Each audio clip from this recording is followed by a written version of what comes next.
अरे नाजिर मारेंगे पटक कर बोल दे रहे हैं। इस शख्स पर भड़के विधायक। सरकारी नौकरी करने वाले नाजिर ने गरीब मजदूर से 10,000 घूस लिए। डुमरी से नवनिर्वाचित विधायक जयराम महतो ने फोन पर नाजिर को लताड़ा। अरे कौन सही बात कर रहे अरे नाजिर मारेंगे पटक के बोल दे रहे हैं, सुन लीजिए। क्या प्रॉब्लम, तुम विधायक से चल में बात करोगे? नाजिर हो कि प्रधानमंत्री हो?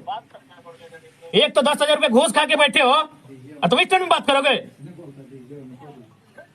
इस टर्न में तुम बात करोगे? एक तो 10,000 रुपए घूस लिए हो,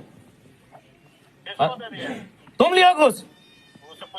क्या सामने बोल रहा है, आपका नाम लेके बोल रहा है, हाथ में घूस दिया है। एक तो घूस खाओगे, पैसा खाओगे, इसी टर्न में तुम बात करोगे? वैसा इसका भुगतान कीजिए और नहीं तो सुरक्षा कर्मी लेके आइएगा।